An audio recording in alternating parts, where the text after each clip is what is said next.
अस्सलामु अलैकुम वरहमतुल्लाहि वबरकातुहू। वालेकुम सलाम।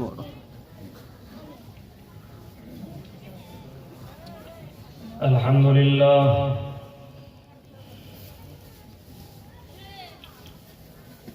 अल्हम्दुलिल्लाहि नहमदुहु व नस्तईनुहु व नस्तगफिरुह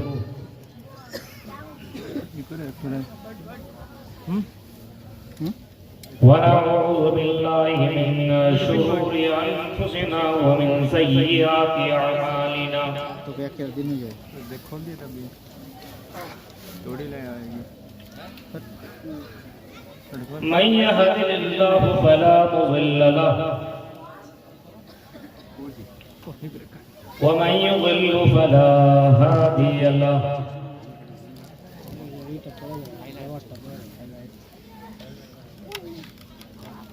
वअशहदु अल्ला इलाहा इल्लल्लाह वहदहु ला शरीका लहु अल्लाह रखे बजा वअशहदु अन्ना मुहम्मदन अब्दुहु व रसूलुहु।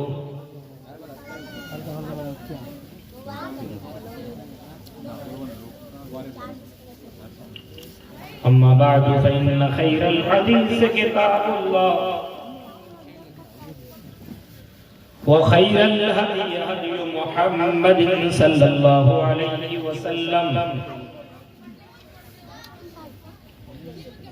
व शर्रल उमूरि मुहदसातुहा व कुल्लु मुहदसतिन बिदअह व कुल्लु बिदअतिन ज़लालह व कुल्लु ज़लालतिन फिन्नार।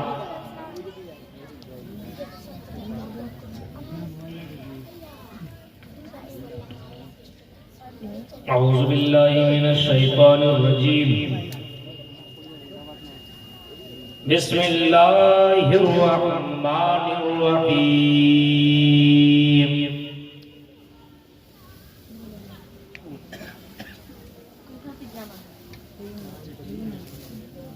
मा आताकुमुर रसूलु फखुज़ूहु व मा नहाकुम अन्हु फंतहू।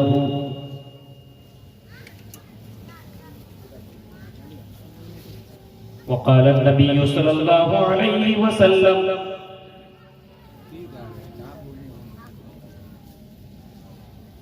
फमन रग़िबा अन सुन्नती फलैस मिन्नी। रवाहु मुस्लिम।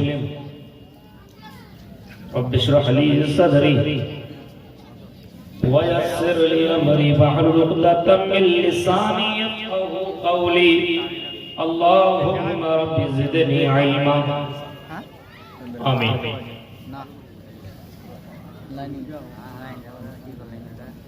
स्टेज पर तशरीफ फरमा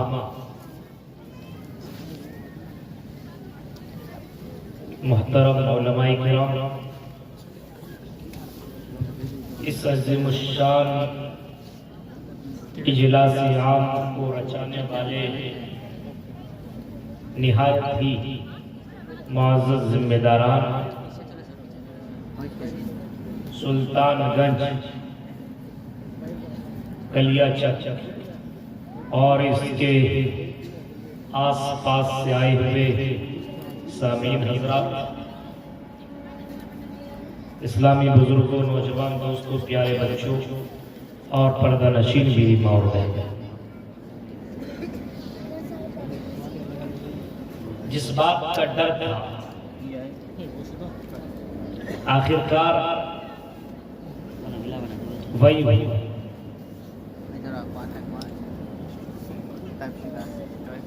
हालांकि यहाँ जलसा की कमेटी हजरात ने जिस तरीके से इंतजाम किया और जिस आला पैमाने पे बंदोबस्त किया है ठंड से बचने के लिए, काबिले मुबारकबाद है। बोलो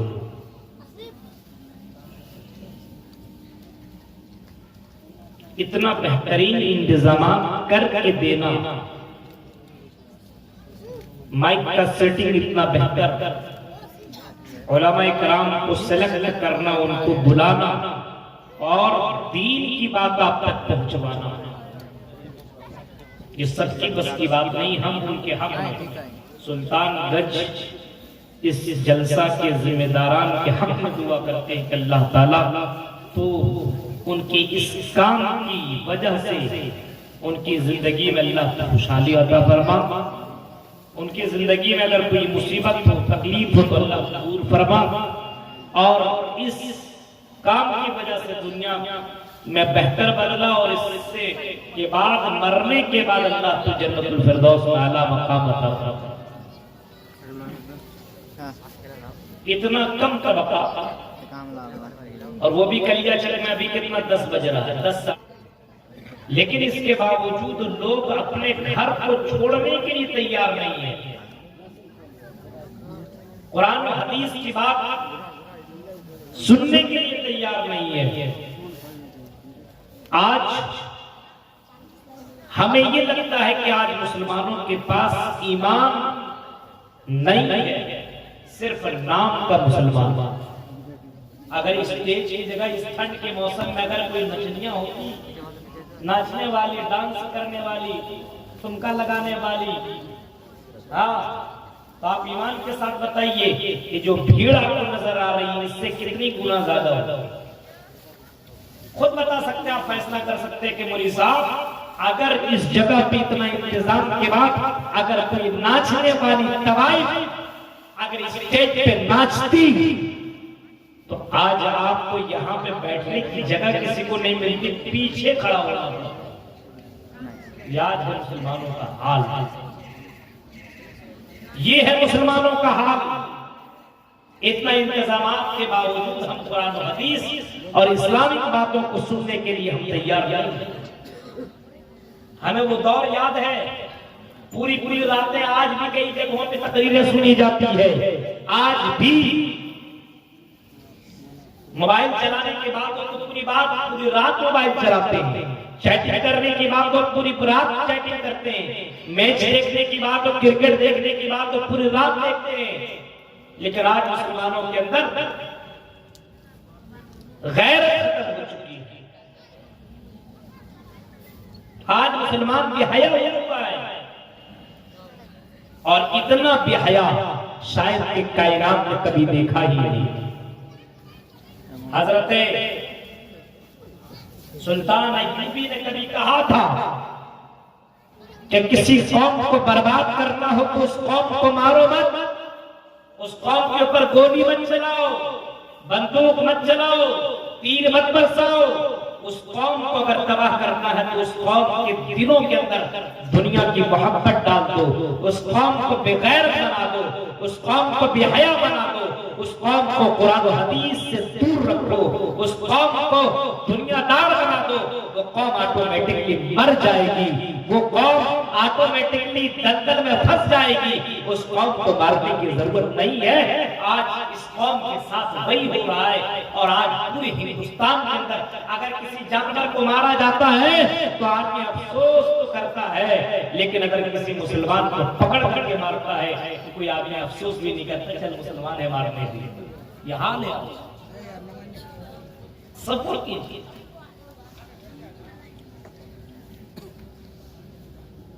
हम और आप मुसलमान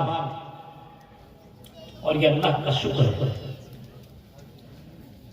अगर हमें और आपको अल्लाह ताला मुसलमान घर में पैदा न करता, मुसलमान बस्ती में पैदा न करता, अगर हम मुसलमान घराने में पैदा न होते, अगर किसी ऐसी जगह में पैदा होते जो जगह गैरों की होती, मूर्तियों की पूजा हो रही होती और ऐसे जगह पे हम पैदा होते तो मेरे भाइयों हमारी पेशानी भी गैरों के सामने हम सजदा करते, हम भी माथा टेकते, हम भी अपने सरों को उनके सामने झुकाते, हम भी शिर्क करते और अल्लाह का सबसे बड़ा गुनहगार बंदा बन जाते। लेकिन अल्लाह का करम है, अल्लाह का फजल है कि हम और आप मुसलमान हैं। हम और आप ने इस्लाम कबूल किया, एक्सेप्ट किया, हमने अपनी जबान से बोला है अशहदु अल्ला इलाहा इल्लल्लाह व वाशहदु अन्ना मुहम्मदर रसूलुल्लाह, मैं गवाही देता हूँ कि अल्लाह के अलावा कोई माबूद बरहक नहीं है, अल्लाह के अलावा कोई इज्जत व जिल्लत का मालिक नहीं है, अल्लाह के अलावा कोई मारने वाला नहीं है, अल्लाह के अलावा कोई जिलाने वाला नहीं, अल्लाह के अलावा कोई इज्जत व जिल्लत का मालिक नहीं, अल्लाह के अलावा कोई हमारी सांस का मालिक नहीं है। अशहदु अल्ला इलाहा इल्लल्लाह, इबादत के लायक, पूजा के लायक हाँ सिर्फ है तो सिर्फ अल्लाह की जात, उसके अलावा कोई जात नहीं है। ये हमने माना है।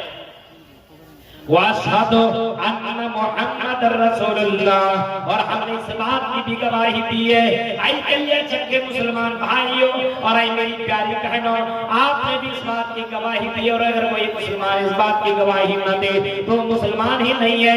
गवाही दी है कि मोहम्मद रसूलुल्लाह हमारे आइडियल है, हमारा नमूना है, हमारे उस्वा हसन है, हमारे सरदार है। नबी अकरम सल्लल्लाहु अलैहि वसल्लम ने जिन बातों का करने का हुक्म दिया है, उन्हीं की बातों को करने से अल्लाह की नजर में हम प्यारे हो सकते हैं, अल्लाह की नजर में हम महबूब बन सकते हैं, अल्लाह की नजर में हम दुलारे बन सकते हैं, अल्लाह की नजर में हम चहीते बन सकते हैं। जिन बातों को करने का हुक्म दिया है और जिन बातों से अल्लाह के रसूल ने मना किया है, उन बातों से अगर रुक जाए तो अल्लाह ताला राजी होगा।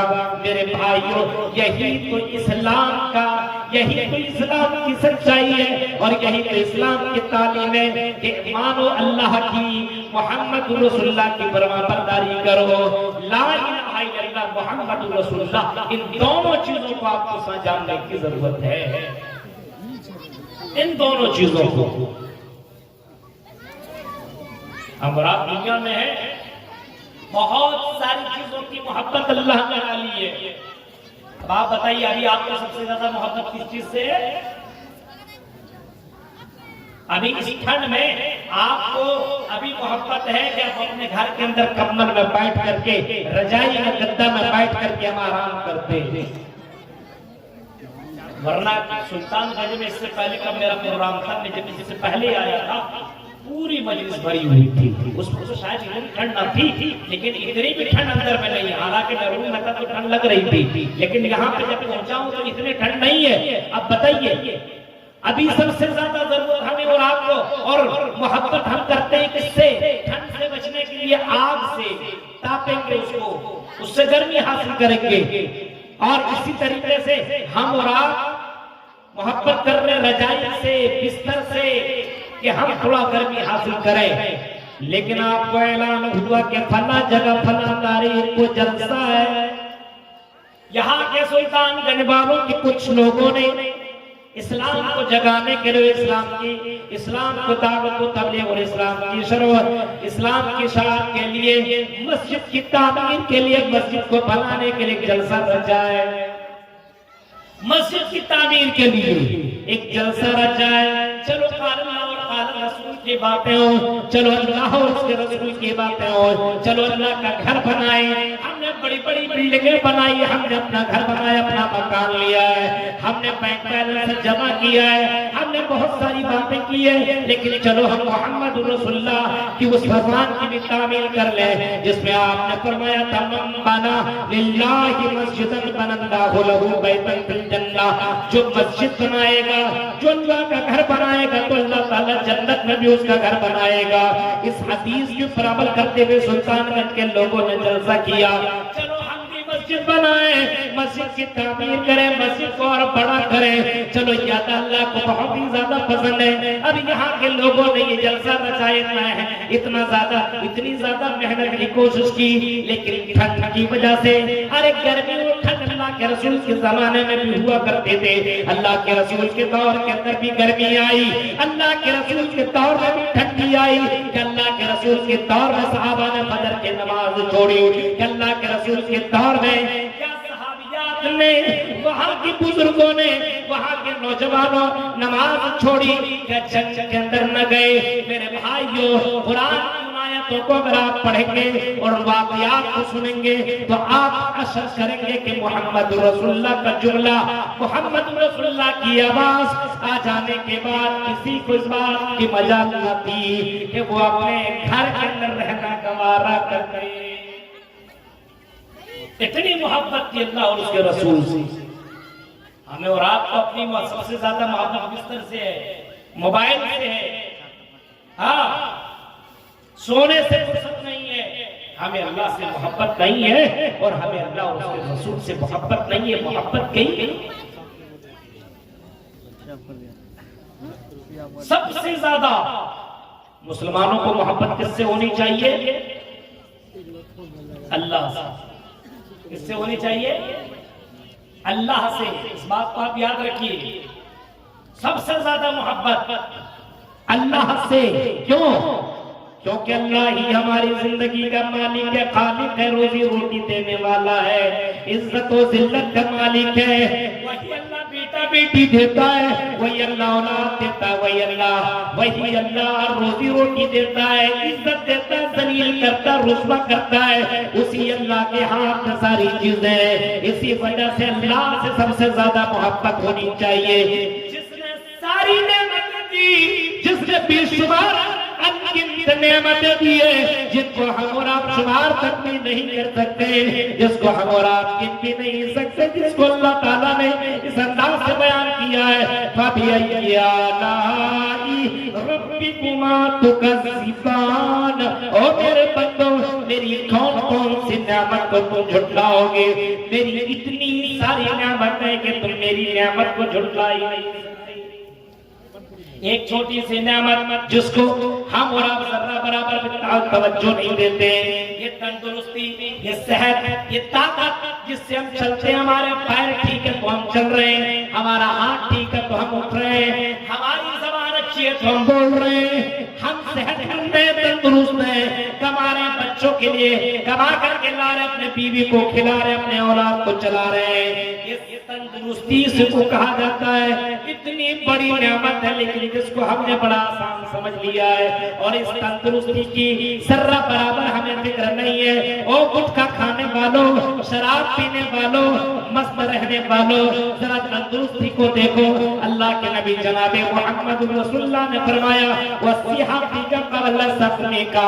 ओ मेरे भाई, तुम अपने तंदुरुस्ती को गनीमत समझो। बीमारी आने से पहले, बीमारी आने से पहले इस तंदुरुस्ती को बेहतर समझो और फायदा उठाओ। आज आप आ सकते हैं, बहुत से बुजुर्ग हैं जो उठने की ताकत नहीं है, जिनके पास वो अभी बिस्तर से नहीं उठ पाएंगे, इतने ठंड में उठेंगे तो कहीं उसको लकवा न मार दे, कहीं वो हार्ट अटैक न हो जाए, कहीं वो चल न सके, बीमार न पड़ जाए। कुछ लोग ऐसे भी होंगे जिसको बहुत ही ज्यादा ठंड लग रही होगी, उठ करके नहीं आ पा, लेकिन इसका दिल कह रहा है काश मेरी तबीयत ठीक होती तो मैं भी जलसा में पहुंचता। कुछ लोग ऐसे भी होंगे, लेकिन पहुंच नहीं पा रहे। आज आप पहुंचे कुछ लोग। तंदुरुस्ती इतनी बड़ी नेमत है, इतनी बड़ी नेमत है। हाँ, सेहतमंदी, ताकत, जिसके अंदर जो आपके अंदर फुर्ती है, जो आपके अंदर ताकत है, इतनी बड़ी दौलत है, आपको समझ में नहीं आ रही है। एक औरत, एक खातून डॉक्टर के पास पहुंची, डॉक्टर के पास पहुंचती है और पहुंचने के बाद डॉक्टर से कहती है, ओ डॉक्टर जरा मेरा चेकअप तो कीजिए, मेरे बदन को तो टेस्ट कीजिए, मेरे ब्लड टेस्ट कीजिए, मुझे दर्द होता है सीने के अंदर, बदन के अंदर, मैं सांस लेती हूँ तो सांस फूलने लगता है। आई डॉक्टर जरा मेरा चेकअप तो कीजिए। डॉक्टर ने उसको चेकअप के लिए भेजा और जब उसका चेकअप किया गया और थोड़ी देर के बाद जब रिजल्ट निकला तो डॉक्टर ने आकर के उस खातून से बताया, ओ मैडम, ओ खातून औरत, क्या बताऊं, मैं आपकी जर्रा बराबर में आपकी मदद नहीं कर सकता, आपका मैं इलाज नहीं कर सकता। औरत बोलती, क्या बात है, मैं पैसा तो दे सकती हूँ, क्यों नहीं इलाज कर सकते भाई, मैं पैसा देने के लायक लेके भी आई, कितना पैसा चाहिए, लेकिन मुझे बीमारी से छुटकारा चाहिए, मैं इस बीमारी से अपने आप को बचा नहीं पा रही हूँ, मैं दर्द से कराहती हूँ, मेरे सीने में दर्द होता है, मेरे पेट में दर्द होता है, सांस फूलने लगता है, कभी कभी मैं ब्लड उल्टी करने लगती हूँ, खून निकलने लगता है, और डॉक्टर बताओ आप मेरा इलाज क्यों नहीं कर सकते हो, मुझे तंदुरुस्ती चाहिए, कितना पैसा चाहिए बोलो, मैं इतना पैसा लेकर के आई हूँ। और अगर बोलेंगे तो और ज्यादा भी पैसा आपको दे करके मैं खुश कर दूंगी, लेकिन मुझे ठीक करना आपकी जिम्मेदारी है। डॉक्टर कहता है मैडम जी हम कोई भगवान थोड़ी है, अल्लाह थोड़ी है, खुदा थोड़ी है, हम ठीक नहीं कर सकते। बोला क्यों? क्योंकि आपको कैंसर हुआ है, कैंसर जिसका कोई इलाज नहीं है और लास्ट स्टेज पे पहुंच चुका है, हम तुम्हारा इलाज नहीं कर सकते हैं। अच्छा नहीं कर सकते? नहीं, इतना पैसा देने के बाद भी मेरा इलाज नहीं होगा? मैडम जी नहीं होगा इलाज आपका, कैंसर ने आखिरी स्टेज पे पहुंचा दिया है। अब इस वक्त दुनिया की कोई डॉक्टर, कोई स्पेशलिस्ट भी आपको सर्रा बराबर नहीं बना सकती है। बस वो 4 दिन के आप मेहमान है, उसके बाद आपकी दुनिया खत्म। अब बताइए वो औरत क्या कहती है? जो पैसा से इतना मोहब्बत किया करते थे, अपने उस अटैची को निकालती है, खोलती है, अपने उस थैला को खोलती है जिसके अंदर पूरा का पूरा पैसा भरा रहता है, और पैसे को आसमान में उड़ाती चली जा रही है, और उड़ाते हुए जुमला कहती चली जा रही है, हाय रे मेरी दौलत, हाय रे मेरा पैसा, हाय रे मेरा माल। ये दौलत किस काम की, ये पैसा किस काम का, ये मेरा खजाना किस काम का, जो मुझे सेहत न दे, मुझे तंदुरुस्ती न दे, जो मुझे मौत से बचा न सके, इस पैसे का मैं क्या करूंगी? वो सारे पैसे को उसने वहां पे फेंक दिया। तंदुरुस्ती नहीं दे सकते हो, आई डॉक्टर तुम पैसे के जरिए से तुम मुझे सेहतमंद नहीं बना सकते हो, मुझे तंदुरुस्ती नहीं दे सकते हो, पैसा के बावजूद वो औरत चीख करके कहती है कि मेरी दौलत। आज बताइए तंदुरुस्ती है लेकिन इसका फायदा सही से उठाया नहीं जाता। एंजॉय कर रहा है, जब बीमार पड़ जाओगे तब मस्जिद जाने की कोशिश करोगे, वजू बनाने की कोशिश करोगे, वजू भी नहीं बना पाओगे। आज नौजवानों को देखिए मेरे भाइयों, हमारी मस्जिदें वीरान है, हमारे इजलास की महफिलें आज वीरान है।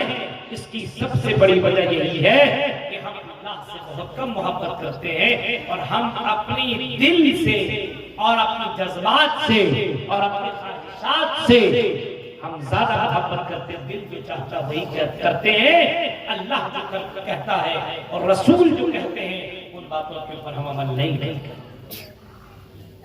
हालात और कीजिए आप,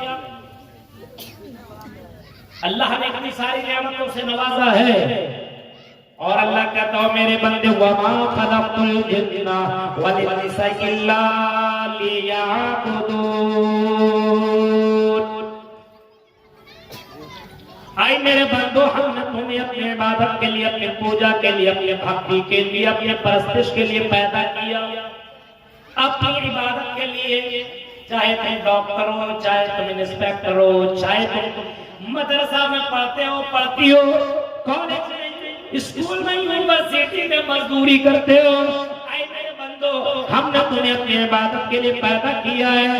पूरा दिन तो नहीं दे सकते हो, पूरी रात को इबादत के लिए नहीं दे सकते हो, लेकिन आए मेरे बंदो, अगर मुझसे मोहब्बत है तो कम से कम 5 टाइम तो मेरे सामने सजदा कर लो, 5 टाइम सजदा कर लो। इस टाइम के मौसम में हम रात इतना कुछ पहने हुए फिर भी हम नमाज नहीं पढ़ रहे हैं। मेरे भाइयों जरा गौर करो, कश्मीर और फलस्तीन के उन मुसलमानों को देखो, इराक के उन नौजवानों को देखो, और कुछ मुसलमानों को आप देखेंगे जो बर्फबारी में बर्फ जहां पे गिर रही है, और फिर बर्फ गिरता हुआ ऐसी जगह पे वो नमाज की अदायगी कर रहा है, न छत है न कोई चीज उसके सामने, लेकिन फिर भी वो नमाज नहीं छोड़ रहे, क्योंकि उसको मालूम है ये नमाज अल्लाह ताला को बहुत ही ज्यादा पसंद है, और अल्लाह से सबसे ज्यादा मोहब्बत करनी चाहिए, और अल्लाह को सबसे ज्यादा नमाज पसंद है। इसी वजह से ऐसी हालत में भी वो नमाज को तर्क कर नहीं। हम और आप देखिए, सबसे ज्यादा अल्लाह से मोहब्बत करनी चाहिए, और हम सबसे ज्यादा किससे मोहब्बत करते हैं? सबसे ज्यादा मोहब्बत हमारी किससे हो रही है? मोबाइल लड़कों से पूछे, अरे बोले साहब हम तो सबसे ज्यादा मोहब्बत फला लड़की से करते हैं। कुछ लड़कियों से पूछिए, हम तो फला से करते हैं। आज मोहब्बत बढ़ चुकी है कि अल्लाह ने इतनी नेमतों से नवाजा है, इतने एहसानात किए हैं, इतनी सारी सहूलतें दी है। उस अल्लाह को हमने छोड़ दिया, उस अल्लाह को हमने भुला दिया, उस अल्लाह की बात को हमने रद्द कर दिया और थोड़ी सी किसी ने खुशी दे दी तो उसके लिए हम अपनी जान देने के लिए तैयार हैं, उसके लिए हम सब कुछ करने को तैयार हैं। यह हाल है इस कौम का। तसव्वुर कीजिए, मोमिन वो है वल्लज़ीना आमनू अशद्दु हुब्बन लिल्लाह, मोमिन वो है तो सबसे ज्यादा अल्लाह से मोहब्बत करता है, सबसे ज्यादा अल्लाह से मोहब्बत करता है। ठंडी का महीना हो तो वो मस्जिद को भी चला जाता है। उसकी जिंदगी में ठंडी आए, गर्मी आए, बरसात आए, कोई फर्क नहीं पड़ता। वो रोजाने मुसलमान नहीं होते। रमजान का महीना आया तो मस्जिदों को आबाद कर दिया और रमजान का महीना खत्म हो गया तो मस्जिदों को वीरान कर दिया। वैसा मुसलमान वो नहीं है, बल्कि वो ऐसा मुसलमान है ठंडी में हो फिर भी वो नमाज पढ़ने के लिए जाया करते, गर्मी हो तब भी नमाज की अदायगी कर रहे, तब भी अल्लाह की बात को मानने की कोशिश हो रही है। तसव्वुर कीजिए आप, आज हमारे अंदर अल्लाह से मोहब्बत नहीं है। ये भी बहुत बड़ा पाप है मेरे भाइयों, बहुत बड़ा पाप है। आज आप बैठे हुए ना, सांस को अंदर ले रहे हैं, ये हमने अंदर किया, अब ये बाहर अगर नहीं करेंगे तो मर जाएगा। अंदर कर रहे हैं सांस, ये अल्लाह का करम है और ये सांस हमारी बाहर निकल रही है, ये भी अल्लाह का करम है, ये भी अल्लाह का फज़ल है। सांस अंदर जाए और बाहर ना निकले तब भी मर जाए, बाहर ये सांस रह जाए अंदर न जाए तब भी आदमी मर जाए। अल्हम्दुलिल्लाह रब्बिल आलमीन, तमाम तारीफों उस अल्लाह के लिए जो पूरी जहान का परवरदिगार है। उस अल्लाह से मोहब्बत करो। दुनिया वाला इससे मोहब्बत तुम कर रहे हो, ये तो एक आजमाइश है जो अल्लाह ताला ने आपके दिलों के अंदर डाल रखी है। दौलत है, घर है, मकान है, औरत है, बच्चे, बीवियां हैं, इनकी मोहब्बत तो अल्लाह ने डाली है। सबसे ज्यादा जिससे मोहब्बत होनी चाहिए अल्लाह से, अल्लाह से, अल्लाह से मोहब्बत होनी चाहिए। अल्लाह से मोहब्बत का मतलब क्या है? अल्लाह से मोहब्बत बहुत करते नहीं चलेगा। अल्लाह से मोहब्बत का मतलब ये है कि अल्लाह ताला जो तुम्हें करने का हुक्म दे उसको करो। अल्लाह जिन चीजों से मना करे उन चीजों से तुम रुक जाओ। अल्लाह ताला जिस तरीके से जिंदगी गुजारने का तरीका बताए वो तरीका अपनाओ, वैसा काम करो। अब आओ हम जरा देखते कुरान करीम खोलते और कुरान करीम को टटोलते हैं और कुरान करीम के अंदर सर्च करते हैं, कुरान करीम के अंदर तलाशते हैं और पता लगाते हैं कि अल्लाह ताला से मोहब्बत कैसे की जाए। अरे अल्लाह ताला को खुश करने का तरीका कौन सा है? अल्लाह ताला को राजी कैसे किया जाए? अल्लाह को कैसे मनाए? हम अल्लाह के सामने हम महबूब बंदा कैसे बने? तो कुरान करीम का पहला पारा हमने देखा, दूसरा पारा खोला उसके अंदर भी नहीं मिला, तीसरा पारा जब हमने खोला सूरह आल इमरान की आयत पढ़ने लगे और पढ़ते पढ़ते कुरान की आयत करीमा पे पहुंचे। कुंतुम तुहिब्बूनल्लाह, आई नबी आप ऐलान कर दो, आई नबी आप कह दो, आई नबी पूरी दुनिया वालों के सामने आप ऐलान कर दो, इन कुंतुम तुहिब्बूनल्लाह, अगर तुम अल्लाह से मोहब्बत करना चाहते हो, ये चाहते हो कि अल्लाह ताला से तुम मोहब्बत करने लगो, अल्लाह ताला से मोहब्बत करने लगो, तो आई नबी आप बता दो, आई नबी आप दुनिया वालों से कह दो, फत्तबिऊनी युहिब्बुकुमुल्लाह, आई नबी आप लोगों को बता दो मेरी इत्तिबा करो, मेरी फरमाबरदारी करो। मोहम्मद सल्लल्लाहु अलैहि वसल्लम जो दे उसको ले लो, मोहम्मद सल्लल्लाहु अलैहि वसल्लम जिससे मना करे उससे रुक जाओ। मेरी इत्तिबा, मेरी पैरवी, मेरी बात को मानो, तब अल्लाह ताला तुमसे मोहब्बत मोहब्बत करेगा। क्यों? क्योंकि अल्लाह के नबी ही हमारे लिए आइडियल है। कोई पीर नहीं, कोई वली नहीं, कोई बुजुर्ग नहीं है। न फला जगह का पीर हमारे लिए आइडियल है, न फला जगह का बाबा हमारे लिए कोई मायने रखता है। सबसे बड़ा पीर और सबसे बड़ा वली जनाब मोहम्मद रसूलुल्लाह है। ये हम नहीं कह रहे हैं, बल्कि अल्लाह ताला कहता है, ऐ नबी ऐलान कर दो, ऐ नबी आप कह दो, न कछोछल वाले को मानो, न बदायूं वाले को मानो, न कलकत्ता वाले को मानो, न अजमेर वाले को मानो। अगर मानना है तो जनाब मोहम्मद रसूलुल्लाह की मानो, क्योंकि उस नबी की इत्तिबा अल्लाह ने करने का हुक्म दिया है। उस नबी को देखो, वो नबी कैसे उठते थे, उस नबी को देखो, वो नबी कैसे बैठा करते थे, उस नबी को देखो, उसकी रातें कैसे गुजरा करती थी, उस नबी को देखो, उसकी शादी ब्याह कैसे थी, उस नबी को देखो, उसने अपने बुजुर्गों के साथ कैसी जिंदगी काटी, उसने अपनी बीवी के साथ कैसी जिंदगी काटी, उसने यतीमों बेवाओं के साथ कैसा सलूक किया। उस नबी को देखो, वो नबी जानवरों के साथ कैसा सलूक किया करता था। उस नबी को देखो, वो नबी किस तरीके से जिंदगी काटा करते थे। मोहम्मद रसूलुल्लाह को फॉलो कर लो, अल्लाह तुमसे युहिब्बुकुमुल्लाह, अल्लाह तुमसे मोहब्बत करने लगेगा, अल्लाह तुमसे मोहब्बत करेगा। शर्त ये है कि तुम ये देखो कि मोहम्मद रसूलुल्लाह ने जिंदगी कैसे। कितने लोग हैं जिसने नबी की सीरत को पढ़ी है? अर्रहीकुल मख्तूम बंगाली नबी है क्या? बंगाली जबान में है अर्रहीकुल मख्तूम। कितने लोगों ने पढ़ी है? कितने लड़कों ने पढ़ी है या कितने लड़कियों ने पढ़ी है? हमको बताइए। अर्रहीकुल मख्तूम एक सीरत के ताल्लुक से जबरदस्त किताब है, जबरदस्त। और हर जबान में उसको छपाने की कोशिश की गई। उर्दू में तो है, अरबी में तो है, ये मुझे मालूम है, लेकिन हमारे बहुत से मुहतरम लोग बता रहे हैं उलमाए किराम के बंगाली जबान में भी है। अब आप बताइए, अल्लाह के नबी की सीरत को किसने किसने पढ़ा है? नहीं साहब, बहुत से 100 में से 5 आदमी हो सकता निकल जाए जो कहेंगे कि हमने पढ़ा है। उस नबी की सीरत नहीं पढ़ रहे। जिस नबी की सीरत को पढ़ने के साथ आज बीवी से तरीका किस तरीके से, अभी देखिए, अभी ये जनवरी चल रहा है ना, 1 जनवरी कितने लोगों ने मनाया? कितने लोगों ने मनाया? अक्सर और बेशतर ने 1 जनवरी मनाया।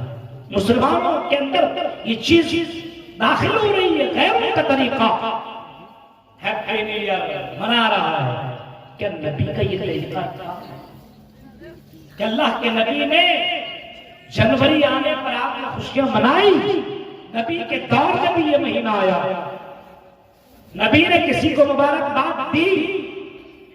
लेकिन आज कॉलेज में पढ़ते हैं नबी साहब, नहीं कहेंगे तो कैसे लोग क्या बोलेंगे? देखिए, नए साल की मुबारकबाद भी न दी। हाँ, ये हाल है मुसलमानों का। तसव्वुर कीजिए, रसूल की इत्तिबा ही में अल्लाह से मोहब्बत, अल्लाह की मोहब्बत होगी और अल्लाह हमसे मोहब्बत करेगा। अपने मर्जी से नहीं, रसूल ने जो किया है। अब आइए रसूल अकरम सल्लल्लाहु अलैहि वसल्लम की जिंदगी देखें। रसूल अकरम जैसे जवान हुए तो अल्लाह के रसूल ने बाकायदा शादी निकाह किया। नबी अकरम ने निकाह किया और नबी अकरम ने बाकायदा फरमाया, निकाह सुन्नती, निकाह मेरी सुन्नत है। निकाह मिन सुन्नती, निकाह मेरी सुन्नत है, मेरा तरीका है। पता ये चला, निकाह करना नबी से साबित है, गर्लफ्रेंड रखना ये नबी से साबित नहीं, बॉयफ्रेंड रखना ये नबी की बीवियों और बेटियों की आदत नहीं। ओ नबी के तरीके को ना मानने वालों, जो नबी का तरीका फॉलो न करे, गर्लफ्रेंड रखने वालों, याद रखना, जो सुकून बीवियां दे सकती है वो सुकून तुम्हारी गर्लफ्रेंड नहीं दे सकती है। निकाह हो सुन्नती, निकाह मेरी सुन्नत है, आपने फरमाया और आपने कर कर। आज हमारे यहाँ हो रहा है, शादी से पहले अपने ही से सेलेक्ट करता है। बताइए, पसंद करना किया जा सकता है, पसंद किया जा सकता है, कोई हर्ज की बात नहीं है, लेकिन अपने घर को आप बताइए कि फला लड़की मुझे पसंद है, आप जाकर के बात कीजिए। आप उस लड़की से बात नहीं कर सकते हैं। एक साल तक बात की जा रही है, मुलाकातें हो रही है, कभी यहाँ कभी उस पार, कभी कहीं दार्जिलिंग, कभी यहाँ कभी वहाँ, और उसके बाद में मौलवी साहब अन-निकाह मिन सुन्नती, ये करता बाद में निकाह कर लिया।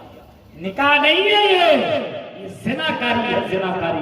याद रखिए मेरे भाइयों, इस्लाम में इसका कोई तस्वुर नहीं है। इस्लाम में ये हराम और इस्लाम में ये नाजायज और इस्लाम के अंदर ये बहुत ही बड़ा गुनाह है। निकाह से पहले किसी के साथ ताल्लुक रखना, इस्लाम इसकी खत्म नहीं करता।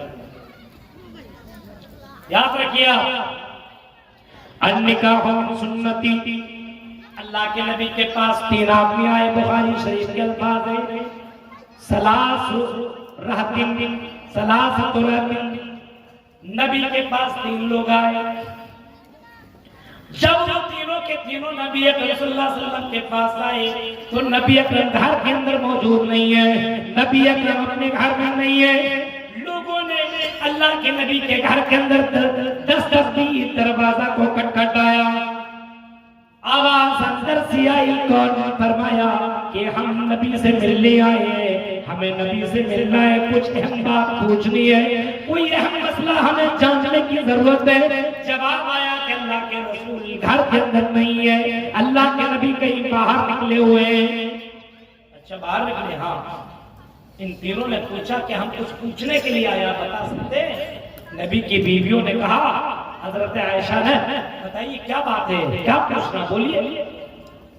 इन तीनों ने कहने की कोशिश की और तीनों ने कहा कि अल्लाह के नबी की इबादत के बारे में हमें बताइए। अल्लाह के नबी इबादत किस तरीके से करते हैं, हमें जरा बताइए, नबी की इबादत कैसी है, ये बताइए, नबी इबादत किस तरीके से करते हैं। तो हजरत आयशा ने बताया, नबी इबादत करते हैं इस तरीके से, घर में भी रहते हैं, बाहर भी जाते हैं, बीवी से मिलते हैं, नमाज भी पढ़ते हैं, सारा काम बताया कि ये सारा काम करते हैं। लेकिन उन लोगों को इत्मीनान नहीं हुआ, नबी कहाँ और हम कहाँ? नबी तो बख्शे बख्शाए हुए, उनको इबादत की क्या पड़ी हुई है? उनको क्या इबादत को पड़ी? इबादत नहीं भी करेंगे तब भी चलेगा, लेकिन हमारा थोड़ी चलेगा। उन तीनों में से एक ने बोला कि आज के बाद मैं पूरी रात जागता रहूंगा। सुनिए, एक ने फैसला कर लिया, क्या करूंगा? ठंडी हो, गर्मी हो, बरसात, कोई फर्क नहीं पड़ता, क्योंकि अल्लाह को रात की नमाज बहुत ही ज्यादा पसंद है। इस वजह से मैं पूरी रात इबादत करूंगा, पूरी रात नमाज पढ़ूंगा, तिलावत करूंगा, अल्लाह से माफी मांगता रहूंगा। एक ने ये कहा। दूसरा कहता है, अच्छा मैं आज के बाद रोजाना रोजा रखूंगा, कभी भी रोजा नहीं छोड़ूंगा, क्योंकि रोजा भी अल्लाह को बहुत पसंद है। रोजा रखूंगा, रोजा नहीं छोड़ूंगा, रोज रखूंगा, क्योंकि अल्लाह को रोजा बहुत ही ज्यादा पसंद है, इस वजह से मैं रोजा नहीं छोड़ूंगा।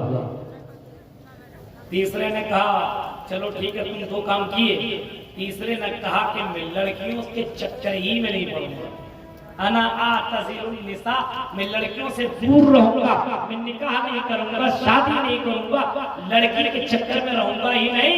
इस वजह से मैं इबादत दिन में भी करूंगा, रात में भी करूंगा, इस झंझट से मैं दूर रहूंगा, मैं मुतमईन रहूंगा, लड़कियों के चक्कर में नहीं पड़ूंगा। तीनों ने ये फैसला किया और वहां से निकल गए। अल्लाह के नबी घर आए, नबी अकरम सल्लल्लाहु अलैहि वसल्लम को पता चला कि 3 लोग आए थे और 3 लोगों ने इस तरीके से बातें कही और उसके बाद वो लोग चले गए। आपने तमाम सहाबा को बुलाया, जितने अगल बगल में लोग थे बुलाया और आपने खुतबा दिया। सुनिए, नबी के तरीके को फॉलो नहीं करोगे, पूरी रात नमाज पढ़ोगे बेकार, पूरे साल भर रोजा रखोगे बेकार। हाँ, नबी के तरीके को फॉलो नहीं करोगे तो आपकी इबादत भी आपके मुंह पर मार दी जाएगी, आपका अमल कबूल नहीं होगा, आपकी इबादतें आपके मुंह पर मारी जाएगी और इबादत बेकार हो जाएगी। नबी ने पूरे सहाबा को बुलाया, सारे इर्द गिर्द वाले जितने लोग थे सारे के सारे लोग आए। सारे के सारे लोग आए और अल्लाह के नबी अकरम सल्लल्लाहु अलैहि वसल्लम ने उनके दरमियान में खुतबा दिया और खुतबा देने के दौरान आपने फरमाया, सुनो ओ मेरे भाई, ओ मेरे सहाबा, ओ मेरे दोस्तों, सुनो, आई मेरे दोस्तों, इन्नी अख्शाकुम लिल्लाह, तुम में सबसे ज्यादा डरने वाला अल्लाह से मैं हूँ, सबसे ज्यादा अल्लाह से मैं डरता हूँ, मुझे अल्लाह से बहुत ही ज्यादा डर है, अल्लाह का खौफ मुझे बहुत ही ज्यादा है। मैं अल्लाह से तौबा इस्तिग़फ़ार एक मर्तबा नहीं, दो मर्तबा नहीं, बल्कि दिन भर 24 घंटे के अंदर 100 से ज्यादा मर्तबा अल्लाह से तौबा इस्तिग़फ़ार करते रहता हूँ, अल्लाह से सबसे ज्यादा डरता हूँ, वातक़ाकुम लिल्लाह, और सबसे ज्यादा अल्लाह से तक़वा रखने वाला हूँ। मेरे दिल के अंदर सबसे ज्यादा है, सबसे ज्यादा तकवा वाला, सबसे ज्यादा गुनाहों से बचने वाला अगर कोई है तो वो है जनाबे मुहम्मद रसूलुल्लाह।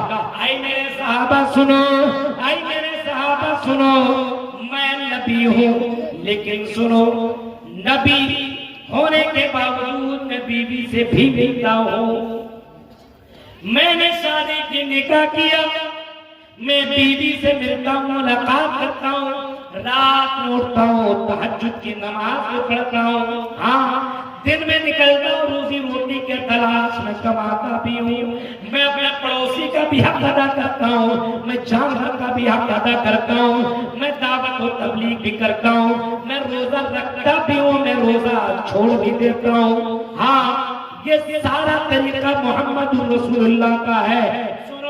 फमन सुन्नती फलैसा मिन्नी, जिसने मेरी सुन्नत का इनकार किया, जो कहेगा मैं पूरी रात इबादत करूंगा, वो भी गलत है। पूरी रात इबादत करने वाला जन्नत में नहीं जाएगा, क्योंकि नबी का ये तरीका नहीं कि पूरी रात इबादत करे, अपने बीवी का हक मार दे, अपने ऊपर जुल्म करे। अल्लाह ने ये करने का हुक्म नहीं दिया कि पूरी रात इबादत की जाए। पूरी रात अगर जलसा हो तो आदमी फजर की नमाज पढ़ेगा, फजर के लिए वो पढ़ पाएगा, कल जाग पाएगा, कमा पाएगा, बीवी को खिलाएगा, बच्चे को खिलाएगा। मेरे भाई उधर तसव्वुर कीजिए, अल्लाह के नबी ने तरीका बताया कि सुनो, पूरी रात इबादत करने वाला भी बेकार, गलत, उसकी पूरी रात इबादत उसके मुंह पे मार दी जाएगी। मैं पूरी रात इबादत नहीं करता हूँ, बल्कि रात में सोता भी हूँ और रात में उठ करके इबादत भी करता हूँ बीवी से, जो हक अदा करने का मैं अपनी बीवी का हक भी अदा करता हूँ। ये आपने फरमाया। उसके बाद आपने फरमाया मैं रोजा भी रखता हूँ। जो कहता है कि मैं रोजा ना रोजा रखूंगा, तो जिस्म का भी एक हक है, वाह, जिस्म का भी हक है। आप रोजाना रोजा रखिएगा तो कमजोर हो जाइएगा, रोजाना रोजा रखिएगा तो कमजोर हो जाइएगा, और जब कमजोर हो जाइएगा तो बीवी का हक अदा क्या कीजिएगा, क्या कमाइएगा। आपके बच्चे कटोरा लेकर के भीख मांगेंगे। इस्लाम से इजाजत नहीं देता है कि पूरा दिन रोजा रखा जाए। एक महीना फर्ज है रोजा, वो तो रखना ही है। उसके अलावा 11 महीने में ये नहीं कि आप कंटिन्यू रोजा रखिए। अगर आपके पास बहुत ताकत हो तो हफ्ते में 1 दिन या 2 दिन आप रोजा रख सकते हैं, लेकिन इससे ज्यादा अगर आप रोजा रखने की कोशिश करेंगे तो कमजोर हो जाएंगे और अपनी बीवी का हक अदा नहीं कर पाएंगे। इस्लाम इसकी कतई इजाजत नहीं देता है। आपने फरमाया मैं रोजा रखता भी हूँ और रोजा छोड़ता भी हूँ। इस वजह से जो कंटिन्यू रोजा रखता है वो भी गलत, रोजाना रोजा रखने वाला भी गलत। जरा तसव्वुर करो मेरे भाइयों, सोचिए, जो कंटिन्यू रोजा रखता है वो भी गलत। और जो आदमी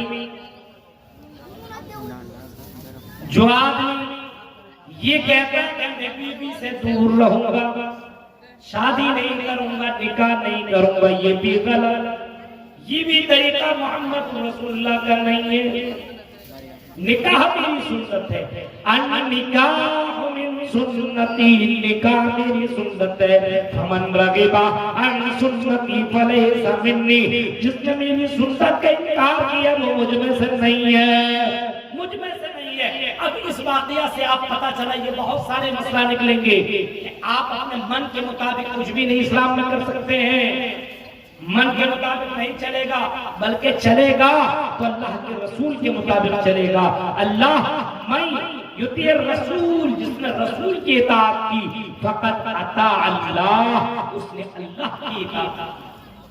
रसूल की इताअत का मतलब अल्लाह की इताअत, पीर की इताअत का मतलब नहीं अल्लाह की इताअत। रसूल की इताअत का मतलब अल्लाह की इताअत, अल्लाह की फरमाबरदारी। अब आप अपने आप में सोचिए, सुबह से लेकर के शाम तक जोड़िए, तुम अल्लाह के रसूल की कितनी इताअत कर रहे हैं। अल्लाह के रसूल सुबह में उठते थे, फजर की अजान सुन करके अजान का जवाब दिया करते थे। क्या आप फजर के अजान का जवाब देते हो? अजान का जवाब का मतलब मालूम है ना? मौसिम कहे अल्लाहु अकबर, तो तुम भी कहो अल्लाहु अकबर, अल्लाहु अकबर। यानी मौसिम जो जुमला दोहराए वो जुमला आप भी दोहराए। आजान सुनने के बाद उठो, वजू बनाओ, मस्जिदों में निकलो। नबी आजान सुनने के बाद मस्जिद के अंदर निकल जाया करते थे, साहबा निकल जाया करते थे। क्या हम और आप आजान सुनने के बाद अपने अपने बिस्तरों को छोड़ रहे हैं? नबी अकरम बिस्तर से उठ रहे हैं, आंख खुल रही है तो दुआ कर रहे हैं, अल्हम्दुलिल्लाह हिल्लती अहयाना बादमा अमातना व इलैहिन नुशूर। हम और आप ये दुआ पढ़ते हैं। उठने के बाद कितने लोगों को दुआ ही याद नहीं है? कुछ लोगों को याद है तो प्रैक्टिस नहीं तो पढ़ता ही नहीं है। याद भी है लेकिन पढ़ता नहीं, क्यों? प्रैक्टिस है ही नहीं है। उठेगा सबसे पहले मोबाइल में कितना चार्ज है, ये टेंशन है। उठने का तरीका मालूम भूल गया। अब बताइए, अल्लाह के रसूल सल्लल्लाहु अलैहि वसल्लम की जिंदगी देखिए। नबी अकरम सल्लल्लाहु अलैहि वसल्लम फजर की नमाज पढ़ने के बाद कुरान की तिलावत कर रहे हैं। नबी अकरम घर आने के बाद फिर बाहर निकलते हैं, कमाने खाने के लिए, रोजी रोटी की तलाश में निकलते हैं। दावत को तबलीग करते हैं, अच्छी बातें बताते हैं, बड़ों को सलाम करते हैं, छोटों को सलाम करते हैं। मेरे प्यारे साथियों, हमारी और आपकी सुबह कैसे होती है? सुबह ही नहीं होती है, डायरेक्ट 10 बजे उठ रहा है, 9 बजे उठ रहा है। भारत कलकत्ता, आप दिल्ली चले जाओ, 11 बजे से पहले कोई नहीं उठता है, 10 बजे से पहले कोई नहीं उठेगा। कोई मेहमान आ गया तो चाय के लिए तरस जाता है। शहरों का हाल देखिए, क्योंकि उसकी बीवियां 2-2, 3-3 बजे तक जागती है। मुंबई का हाल देखिए, 12 बजे से पहले कोई सोता ही नहीं। मुंबई में कोई नहीं सोएगा, 1-2 बजे तक आराम से। जब 2 बजे सोएगा, 3 बजे सोएगा, आप बताइए कितना बजे उठेगा? 2 बजे सोएगा तो 12-1 बजे, 11-12 तक ही जाएगा। अब आप सोचेगा सुबह में फजर उठने के बाद हमको चाय भी चाय देगी, वो जहर है। हाँ, चाय कहां से देगी? 2 बजे तक वो जागी है और तुम खुद जागे हो। तो मेरे भाई, तो आपकी बीवी इंसान ही तो है। जब 2-3 बजे तक आप जगाओगे तो आपकी बीवी फजर में कैसे जागेगी? आपकी बीवी कैसे सुबह में उठ करके कुरान की तिलावत करेगी? और याद रखिए, अल्लाह के नबी ने फरमाया, जो फजर में सोता हो और नमाज न पढ़ता हो, शैतान उसके कान में फी उज़ूनिही वबाल शैतानु, शैतान उसके कान में पेशाब कर देता है। ये बुखारी शरीफ की हदीस। सुनिए, अब ये हाल है मुसलमानों का। मेरे भाइयों, सुबह हम शैतान की तरह कर रहे हैं, न नमाज की फिक्र, न रोजे की फिक्र, न इस्लाम की फिक्र, किसी चीज की कोई फिक्र नहीं है, कोई फिक्र नहीं है। इसी वजह से घर के अंदर से बरकत खत्म। इस वजह से हमें इस्लाम से मोहब्बत ही नहीं है, क्योंकि हमने सिस्टम को खत्म कर दिया है। गैरों का सिस्टम हम मुसलमानों के घरों के अंदर आ चुका है। हमें उठने का तरीका मालूम नहीं, हमें बैठने का तरीका मालूम नहीं, हमें शादी ब्याह का तरीका मालूम नहीं, और तरीका मालूम भी है तो हम और आप उस तरीके को फॉलो नहीं कर रहे हैं, उस तरीकों को अपना नहीं रहे। इस वजह से आज मुसलमान जलील है, आज मुसलमान रुसवा है, आज मुसलमान परेशान है, आज मुसलमानों के अंदर बेबसी है, आज मुसलमान काटा जा रहा है, मारा जा रहा है, जलीलो खार है। सिर्फ वजह यही है कि अल्लाह उसके रसूल की फरमाबरदारी को नहीं तसव्वुर कीजिए। फरमाया फत्तबिऊनी युहिब्बुकुमुल्लाह, अल्लाह के रसूल की इत्तिबा करो, अल्लाह तुमसे मोहब्बत करेगा। रसूल की इत्तिबा देखनी हो तो जरा देखो हजरत बरा इब्न आसिब को। हजरत बरा इब्न आसिब कहते हैं कि अल्लाह के नबी सल्लल्लाहु अलैहि वसल्लम जब मक्का से मदीना तशरीफ लाए और मदीना आने के बाद अल्लाह के नबी ने 16-17 महीना तक आपने नमाज मस्जिद अक्सा की तरफ पढ़ी, बैतुल मक़दिस की तरफ आपने चेहरा करके नमाज पढ़ी। इस तरफ खाना उन लोग अल्लाह के नबी का किबला उस वक्त मुसलमानों का किबला खाना काबा नहीं था, बैतुल मक़दिस था।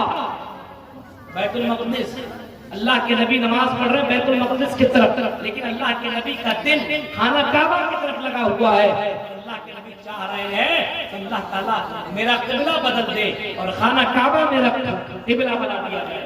16 या 17 महीने तक तफसीर इब्न कसीर के अंदर मौजूद है कि अल्लाह के रसूल ने 16 या 17 महीने तक बैतुल मक़दिस की तरफ आपने नमाज पढ़ी।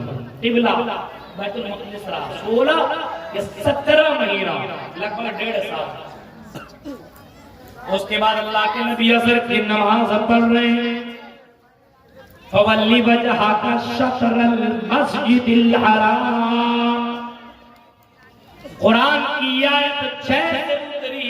फवल्ली वजहका शत्रल मस्जिदिल हराम, ऐ नबी आप अपना चेहरा मस्जिद हराम की तरफ कर लीजिए। आज से नबी आपकी मुराद पूरी कर दी गई। ऐ नबी आपकी बात मान ली गई। ऐ नबी आपका दिल चाहता था कि खाना काबा आपका किबला हो, मुसलमानों का किबला हो।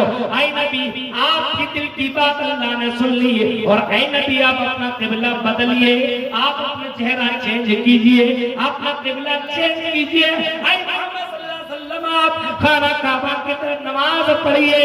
उसी दौरान असर की नमाज के दौरान मोहम्मद रसूलुल्लाह खाना काबा की तरफ पलटे और सहाबा ने जब नबी को देखा खाना काबा की तरफ चेहरा करते हुए तो सारे के सारे लोग खाना काबा की तरफ मुड़ गए और नमाज आधी नमाज पढ़ी गई खाना काबा की तरफ, आधी नमाज बैतुल मक़दिस की तरफ करके पढ़ी गई।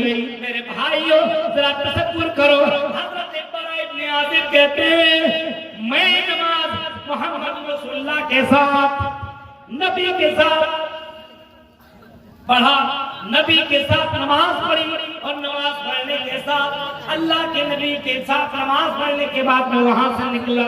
जैसे एक मस्जिद आपकी यहाँ पे एक मस्जिद आगे वो सहाबी वहां नमाज पढ़ते अल्लाह के नबी के पास निकलते और जाके आगे तो देखते एक मस्जिद है और उस मस्जिद में लोग नमाज पढ़ रहे हैं। अभी यहाँ नमाज खत्म हुई है, वहाँ नमाज नहीं, कभी कभी होता 2-5 मिनट का वक्फा होता है। आपके यहाँ इधर हो गया 4:10 में, तो उधर जमात हो रही 4:15 में होता है। कई जगहों पे ऐसा मामला होता है। तो ये सहाबी नमाज पढ़कर उधर गए तो देखा नमाज हो रही है और सब लोग बैतुल मक़दिस की तरफ नमाज पढ़ रहे हैं। सब लोग नमाज ही तो पढ़ रहे थे, सब लोग नमाज पढ़ रहे हैं, खाना काबा की तरफ नहीं बैतुल मक़दिस की तरफ। इसने कहा कि लोगों मैंने मोहम्मद रसूलुल्लाह के साथ नमाज पढ़ी है और मैंने अल्लाह के नबी को खाना काबा की तरफ नमाज पढ़ते हुए देखा। हमने भी नमाज नबी के साथ खाना काबा की तरफ पढ़ी है। कुरान की आयत उतर चुकी है, फवल्ली वजहका शत्रल मस्जिदिल हराम, ऐ नबी आप अपना चेहरा खाना काबा की तरफ कर लीजिए, मस्जिद हराम की तरफ कर लीजिए। हमने नमाज खाना काबा की तरफ कही है, तुम भी खाना काबा की तरफ करो। ये कहना था, सहाबा ने इतना भी गवारा न किया, चलो नमाज पूरी कर ले, मगरिब से नमाज हम खाना काबा की तरफ पढ़ेंगे। नबी का जुमला आना था, नबी की बात सुननी थी कि नमाज के दौरान उन लोगों ने भी अपना किबला बदल दिया। ये कैसे लोग थे? मोहम्मद रसूलुल्लाह की इताअत करने वाले, फरमाबरदारी करने वाले, बात मानने वाले। नबी ने जो किया वही किया, नबी ने जिन चीजों का मना कर दिया उन तमाम चीजों से लोग रुक गए। अल्लाहु अकबर। बताइए हम और आप किसी एक चीज से रुकते हैं? शराब, जुआ, गलत काम, इन चीजों से हम और आप रुक रहे हैं? नहीं रुक रहे हैं। क्यों? हमारे दिलों के अंदर कोई बात नहीं है। जरा तसव्वुर कीजिए, शराब, अरब के अंदर शराब, उसके बगैर तो खाना ही अंदर नहीं जाता था। शराब इतना ज्यादा पीते थे लोग कि मेहमान आता था तो सबसे पहले शराब लेते थे। शराब का यह हाल था कि शराब के बगैर खाना अंदर नहीं, इतना पिया करता था, इतना ज्यादा। लेकिन नबी के एक जुमले ने लोगों को शराब किया। शराब के मटकों को भी, शराब के बर्तन को भी रखना गवारा न किया। शराब के बर्तन, आप जाइए कलकत्ता वगैरह के अंदर, बहुत से मुसलमान शराब की दुकान में जाते हैं। बियर बार में, शराब की दुकानों में मुसलमान बड़े बड़े पैसे वाले अपने दोस्तों के साथ पहुंचा बियर बार की दुकानों में, और बोलता बोली साहब एक एक आदमी एक एक रात में 1-1 लाख रुपया ऐसे फेंकता है। लड़कियां शराब पिलाती है, जवान लड़कियां, नंगी बदन, कपड़े में, बदन में 2-4 कपड़े बस, ऊपर और नीचे का हिस्सा बस ढका हुआ, पूरा बदन बिल्कुल दिखता है। और ऐसी लड़कियों पे मुसलमान लोग मस्जिद के अंदर 10 रुपया देने में उसकी नानी मरेगी, जलसा में 2000 देने में उसकी नानी याद आएगी। ऐसे बहुत से लोग शराब की दुकानों में, जुओं के अड्डे में अपना पैसा बहा रहे हैं। ऐसे मुसलमानों के बारे में बताया गया, मौलवी साहब 1-1 लाख रुपए ऐसे ही फेंक दिया करते हैं लड़कियों के ऊपर और शराब पीने की। यह हाल है 1400 साल के बाद।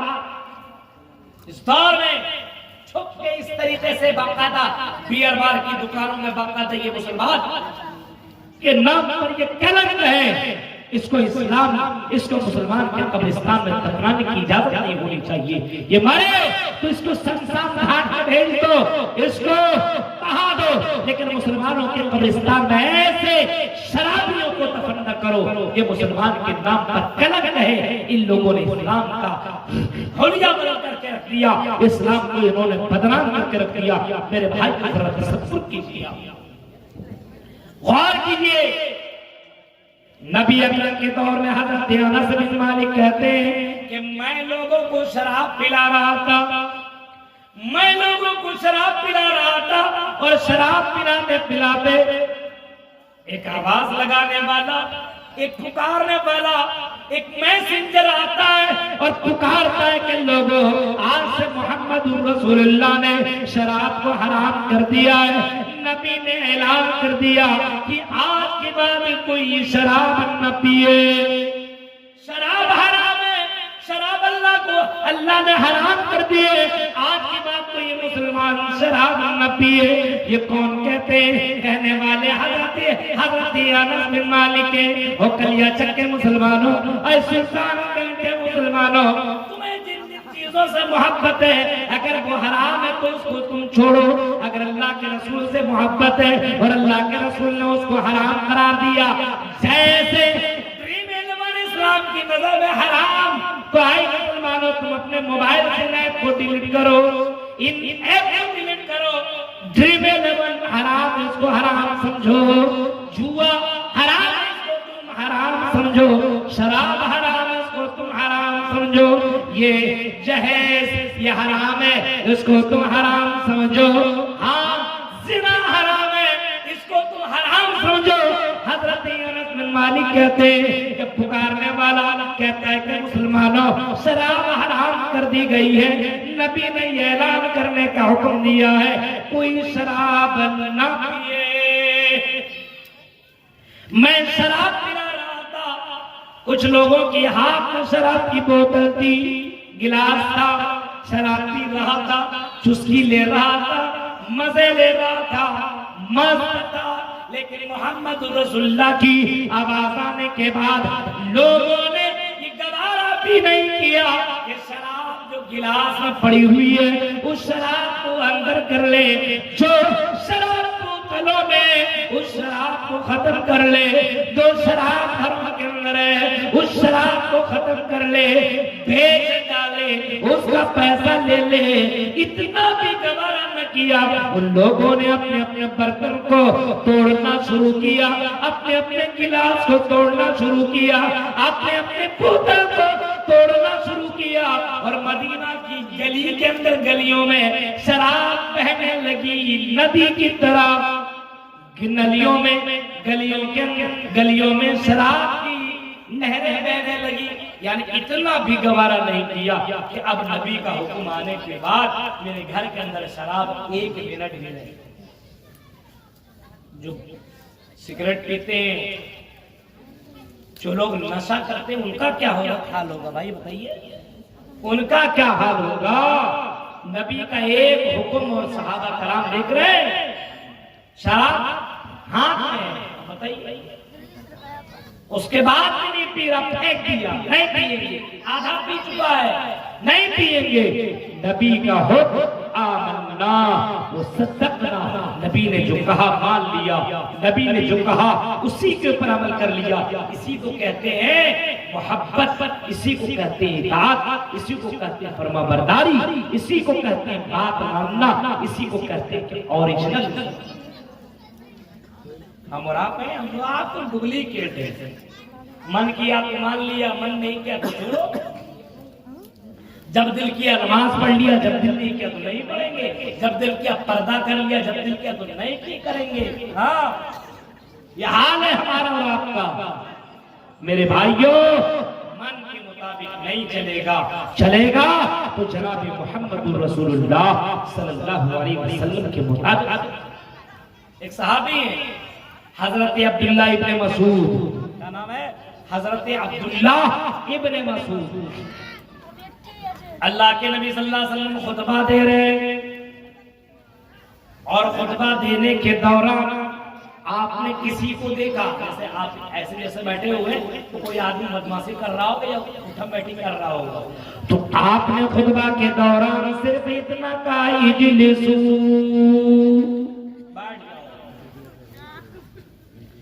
आपने फरमाया बैठ जाओ। ये जुमला जब आपने फरमाया था तो हजरत अब्दुल्लाह इब्ने मसूद मस्जिद के दरवाजे पे कदम ही रखा था। एक कदम हजरत अब्दुल्लाह इब्ने मसूद का मस्जिद के अंदर और दूसरा कदम मस्जिद के बाहर ही था। जब नबी की आवाज आई इजलिसू, लोगों बैठ जाओ। हजरत अब्दुल्लाह इब्ने मसूद ने इतना भी गवारा न किया कि एक कदम तो आगे बढ़ा दो, मस्जिद के अंदर दाखिल हो जाओ, उसके बाद मैं बैठ जाऊं। आपने फरमाया इजलिसू। हजरत अब्दुल्लाह इब्ने मसूद उसी जगह में बैठ गए। नबी की आवाज आई कानों में और आपने गवारा भी न किया कि मैं और अपने कदम को आगे बढ़ाऊं। नबी की आवाज सुनने की बाद सद्दक़ना, ईमान लाया और तस्दीक कर दिया। ऐ नबी आपने कहा तो हमने मान लिया, ऐ नबी आपने कहा बैठो, हम बैठ गए, वहीं बैठ गया। नबी अकरम सल्लल्लाहु अलैहि वसल्लम खुतबा दे रहे और नजर पड़ी अब्दुल्लाह इब्ने मसूद वहां बैठा हुआ दरवाजे पे। आई अब्दुल्लाह इब्ने मसूद उठो, वहां क्यों बैठे हो? आई अब्दुल्लाह उठो, अंदर आओ। आई अब्दुल्लाह इब्ने मसूद वहां मत बैठो, वो बैठने की जगह नहीं है, आगे में जगह खाली है। चलो अब्दुल्लाह इब्ने मसूद आगे आकर के बैठ जाओ। हजरत अब्दुल्लाह इब्ने मसूद ने कहा, नबी मैं यहाँ पे बैठना नहीं चाह रहा था, लेकिन आपका हुक्म हुआ और आपने फरमाया इजलिसू, बैठ जाओ। हमने ये गवारा भी न किया कि आपकी आवाज सुनने के बाद हम अपने कदम को आगे बढ़ाएं। ये गवारा न किया कि मोहम्मद रसूलुल्लाह का जुमला निकलने के बाद हम आगे निकल जाए। ऐसा ना हो कि अल्लाह का अज़ाब मेरे ऊपर नाज़िल हो जाए। इसी वजह से हम मस्जिद के दरवाजे पर बैठ गए। मेरे भाइयों, तसव्वुर कीजिए मेरे भाइयों, ये दीदार नबी ने जो कहा मान लिया और ये भी गवारा नहीं किया कि एक कदम मस्जिद के अंदर कर लूं। एक कदम बाहर है, अंदर कर लो, इतना भी दोबारा न किया। आज पूरी रात तकरीरें होने के बाद वही करेंगे जो कल कर रहे थे, जो आज कर रहे थे कल वही करेंगे। नमाज से कोई मतलब नहीं, हलाल हराम की कोई तमीज नहीं, पर्दा की कोई तमीज नहीं, और वही काम करेंगे जो कल करते चले आ रहे हैं। आमन्ना मुसद्दक़ना तो हमारे अंदर है ही नहीं। हजरत जुलैबीब एक सहाबी है, इस वाकया को सुनिएगा थोड़ा, इसके बाद मैं अपनी बात को खत्म करूंगा। हजरत जुलैबीब एक सहाबी है, बहुत प्यारे सहाबी, अल्लाह के नबी के पास रहा करते थे। हजरत जुलैबीब एक सहाबी है, अल्लाह के नबी सल्लल्लाहु अलैहि वसल्लम के पास रहते थे। उनका मकान कुछ नहीं था, गरीब घराने से थे, दिखने में अच्छा भी नहीं थे, काले कलूटे थे, लेकिन नबी से बड़ी मोहब्बत थी, नबी के साथ ही रहते थे। नबी जहाँ जाए वो जाए, वजू का पानी लेकर के जाए, लैट्रिन बाथरूम में जाए तो ये लेकर के जाते थे। रात भर दरवाजे के सामने बैठे रहते थे, नबी की खिदमत। कुछ लोग होता है ना, आलिम उलमा के पीछे लगे रहते, कोई आलिम उलमा आ गया तो चलो उसकी खिदमत कर दो, खाना खिला दो, चाय पिला दो, उसको जरा इलाके में चलिए अच्छा घुमा दो। कुछ लोग ऐसे होते हैं जो उलमा से मोहब्बत रखते हैं, ऐसे हैं। आज हम इसके यहाँ ठहरे थे तो माशाल्लाह बड़ी अच्छी तरीके से मेहमान नवाजी की उन्होंने, और उनको बड़ी खुशी हुई। हमें लगा कि आलिम उलमा की कदर करने वाले आज भी लोग मौजूद हैं। मेरे भाई को नबी अकरम सल्लल्लाहु अलैहि वसल्लम के साथ रहा करते थे वो। एक दिन अल्लाह के नबी ने फरमाया, आई जुलैबीब निकाह नहीं करोगे? जवान हो, हैंडसम हो, जवान हो, ताकत हो गई है शादी करने की, निकाह करने की, तुम निकाह नहीं करोगे? हज़रत जुलैबीब कहते हैं कि अल्लाह के नबी मैं निकाह तो करना चाहता हूँ, आए अल्लाह के नबी मैं निकाह तो करना चाहता हूँ, लेकिन अल्लाह के नबी मुझसे निकाह कौन करेगी? कौन है जो मुझसे निकाह करे? मैं दिखने में भी अच्छा नहीं हूँ, मेरे पास घर मकान भी वैसा नहीं है, खानदान भी नहीं है, मैं कमाता भी उतना नहीं हूँ, आए अल्लाह के नबी मुझसे निकाह कौन करेगी? ये कहकर के वो चुपचाप हो गए। अल्लाह के नबी ने फिर 2 दिन बाद पूछा, निकाह नहीं करोगे? उसने कहा कि अल्लाह के नबी वही बात, मुझसे निकाह कौन लड़की करेगी? मेरा चेहरा भी बड़ा अच्छा नहीं है, मैं बहुत ही ज्यादा हैंडसम नहीं हूँ, मेरा घर मकान भी बहुत बड़ा नहीं है, मेरा खानदान भी बहुत ऊंचा नहीं है, अल्लाह के नबी मुझसे निकाह कौन करेगी? फिर वो चुपचाप। तीसरे दिन अल्लाह के नबी ने हजरत जुलैबीब को बुलाया और कहा कि निकाह नहीं करोगे?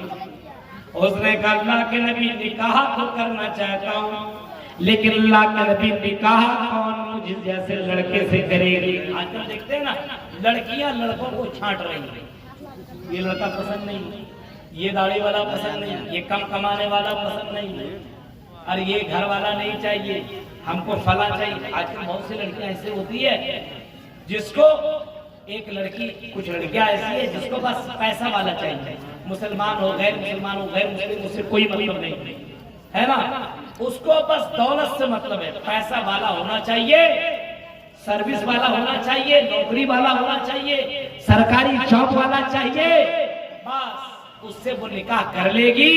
वो लड़का नमाज पढ़े या न पढ़े, कुरान की तिलावत जानता हो या न जानता हो, ला इलाहा इल्लल्लाह का मतलब जानता हो या न जानता हो, हिंदू मुस्लिम कोई मतलब नहीं। बहुत लड़कियां ऐसी है आज के दौर में भी जो मुसलमान की लड़की है, लेकिन वो ऐसे लड़कों को सेलेक्ट कर रही है और ऐसे लड़कों के साथ रह रही है जिसका इस्लाम से कोई मतलब नहीं है, और उसके साथ एंजॉय करती हुई नजर आती है। मेरे भाइयों, ऐसी लड़कियां अल्लाह के कसम जमीन पर 1 मिनट के लिए रहना उसके लिए जायज नहीं है।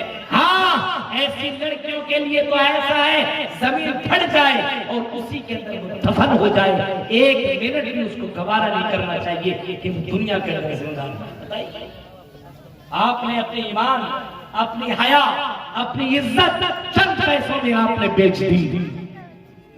हजरत जुलैबीब कहते अल्लाह के नबी मैं निकाह किससे करूंगा? आपने कहा घबराने की बात नहीं, एक लेटर लिखिए, बता तो सुनो, फला के घर जाओ और फला के घर जाने के बाद आप ये कहना कि अल्लाह के नबी ने सलाम भेजा है और उसके बाद फिर अंदर करेंगे या कुछ पूछेंगे, तो ये कहना कि अल्लाह के नबी ने कहा है कि आप मुझे अपनी बेटी से निकाह करवा दें, सिर्फ तुम्हें इतना कहना है। यह हजरत जुलैबी खुशी खुशी उसके घर के अंदर पहुंचे। हजरत जुलैबी उसके घर के अंदर जाते हैं और जाने के बाद दरवाजा को दस्तक देते हैं। दरवाजा दस्तक देने के बाद हजरत जुलैबी ने दरवाजा दस्तक दी, आवाज आई कौन? इन्होंने कहा अस्सलाम वालेकुम व रहमतुल्लाह, मैं जुलैबी हूं। जवाब वालेकुम अस्सलाम व रहमतुल्लाह। कौन? जुलैबी। अरे जुलैबी अल्लाह के नबी का खादिम और अल्लाह के नबी ने आपको सलाम भेजा है। दरवाजा खुला, अंदर आई, अंदर बैठा है, अल्लाह के नबी ने सलाम भेजा। हाँ वालेकुम सलाम, बड़े खुशी की बात है, कोई पैगाम है? हाँ, अल्लाह के नबी ने फरमाया कि तुम अपनी बेटी का निकाह मुझसे कर दो। अब चेहरा भी लग गया आदमी का, मेरी बेटी इतनी खूबसूरत, चांद से बातें करने वाली, इतनी ब्यूटीफुल, इतनी खूबसूरत, और तुम काले कलम के हो, तुम्हें कौन जानता है? अरे हम तो मदीना के अंदर अमीरों में मेरा नाम लिया जाता है, अमीरों में मेरा नाम लिया जाता है। आई जुलैबी, तुम्हारा घर भी नहीं, तुम्हारा खानदान भी नहीं, तुम तो हैंडसम भी नहीं हो, मेरी बेटी है, चांद से बातें करती है, इतनी खूबसूरत, इतना ब्यूटीफुल है कि 1000 जगहों से रिश्ते आ रहे हैं, मैं अपनी बेटी का निकाह तुझसे कैसे करा दूं? अपने बीवी के पास गया है, ऐसा सा मसला है ना बाबा ना, हम अपनी बेटी का निकाह उससे कैसे करें? हमारी बेटी उसके घर के अंदर जाएगी, काली कलोटी हो जाएगी, बीमार पड़ जाएगी, कमजोर हो जाएगी, गरीब बन जाएगी। हम उस जुलैबी और उस काली कलोटे से हम अपनी बेटी का निकाह नहीं करवा सकते।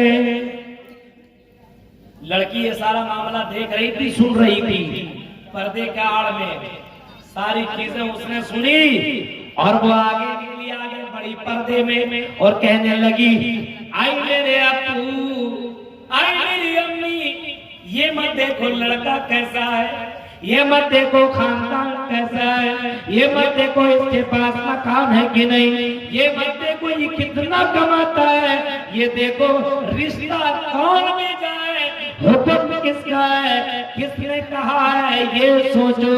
ये किसी आम आदमी का हुक्म नहीं है, बल्कि ये जनाब मोहम्मद रसूलुल्लाह का ऑर्डर है, ये जनाब मोहम्मद रसूलुल्लाह का जजमेंट है, फैसला है। अगर हमने नबी की बात न मानी तो हम और आप पूरा घर तबाह हो बर्बाद हो जाएगा, हम कभी भी खुशी नहीं देख पाएंगे।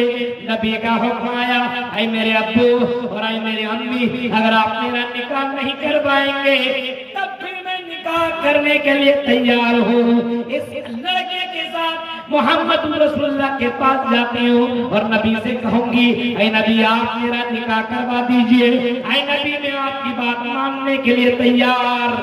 माँ बाप ने जब ये सुना तो माँ बाप मजबूर हो गए, उसने कहा मेरी बेटी आपने हमारी आंखें खोल दी, ऐ मेरी बेटी चलो। नबी के पास गए और नबी से कहा, ओ नबी आपके हुक्म मानने के लिए तैयार, लीजिए मेरी बेटी का निकाह इस लड़के से पढ़वा दीजिए। ऐसे लोग थे, हम और आप ऐसा कर सकते हैं? बताइए, दीनदार लड़के से अल्लाह के नबी ने कहा निकाह करवा दो, हम और आप कैसा कितना कमाता है, कैसा लड़ता है, कैसा नहीं है, कमाता है, नमाज नहीं पढ़ता तब भी चलेगा, शराब पीता है तब भी चलेगा, जुआ खेलता है तब भी चलेगा। मेरे भाइयों, हम और आप अपनी बेटी को जहन्नम की तरफ ढकेल रहे हैं। अपनी बेटियों का निकाह दीनदार लड़कों से कराइए। अपनी बेटियों से मोहब्बत है तो दीनदार लड़कों को दीजिए। अगर आपका दामाद दीनदार रहेगा तो आपकी बेटी भी दीनदार होगी। आपने वाकया सुना होगा हजरत उमर फारूक का, उमर फारूक ने ऐसी लड़की को सेलेक्ट किया अपनी बेटी के लिए जो रात की तारीकी में कह रही थी, और मेरी माँ दूध में पानी मत मिलाओ, क्योंकि कल क़यामत में अल्लाह का जवाब देना पड़ेगा। हमारे फारूक ने जब ये जुमला सुना, तुम्हारे फारूक ने उस औरत को या औरत को बुलवाया और कहा, आई बुढ़िया औरत, उस बेटी को मेरे बेटे के लिए तुम निकाह के लिए तैयार करा दो। हम चाहते हैं कि मेरा बेटा से दीनदार हो जाए, मेरा बेटा भी तेरी बेटी के साथ रहेगा, तो मेरा बेटा भी नेक करने वाला बन जाएगा। इताअत, इत्तिबा, मोहब्बत रसूल जरूरी है दुनिया के अंदर। हम और आप तमाम चीजों से मोहब्बत करते हैं, लेकिन अल्लाह और उसके रसूल से ही मोहब्बत नहीं करते हैं, और सिर्फ कहते हैं रग रग में है नबी नबी, और हफ्ते में नमाज पढ़ते हैं कभी कभी। मेरे भाइयों, ऐसा नहीं होना चाहिए, बल्कि ये होना चाहिए कि हम अल्लाह और उसके रसूल की फरमाबरदारी करें हर जगह, सोने में, उठने में, बैठने में, खाने पीने में, शादी ब्याह, नमाज रोजा, हर जगह तमाम चीजों में अल्लाह और उसके रसूल की इताअत होनी चाहिए, तब अल्लाह ताला हमसे राजी होगा। वरना मेरे भाइयों, मन के मुताबिक अमल करेंगे तो अल्लाह हमसे और आपसे राजी नहीं होगा। ये चंद अहम बातें थी जो मैंने आपके सामने रखी है। 12 बजने वाला है और मेरे ट्रेन भी फौरन ही है, इस वजह से मैं नहीं चाहता हूँ कि ट्रेन छूट जाए। बहुत लंबा सफर तय करके आया हुआ हूँ, लेकिन मेरी गुजारिश है आपसे, कल का प्रोग्राम आखिरी प्रोग्राम है, ये इस जगह का आखिरी प्रोग्राम है, तो आपसे हमारी गुजारिश है जो लोग आए हुए कल भी आए, शेख अब्दुल गफ्फार सलफी का इंशाअल्लाह खिताब होगा, और दूसरे दोस्तों को लेकर के आए, मेरी बहनें आप भी आए और अपने सहेलियों को लेकर के आए, अपने रिश्तेदारों को लेकर के आए। दीन से जुड़िए, इस्लाम से जुड़िए, जब तक जिंदा रहिए इस्लाम के ऊपर जिंदा रहिए, जब भी मरिए ईमान की हालत में मरिए। अल्लाह से दुआ है रब्बुल आलमीन, जो बातें बताई गई अल्लाह इन बातों के ऊपर हम सबको अमल करने की तौफीक अता फरमा। ऐ अल्लाह, हमें आपस में किताब और सुन्नत के मुताबिक जिंदगी गुजारने की तौफीक अता फरमा। जो बिजनेसमैन वाले अल्लाह उनके बिजनेस के अंदर बरकत अता फरमा, मर चुके अल्लाह उन्हें करबट जन्नत नसीब अता फरमा। आमीन। अल्हम्दुलिल्लाहि रब्बिल आलमीन। अस्सलामु अलैकुम व रहमतुल्लाहि व बरकातहू।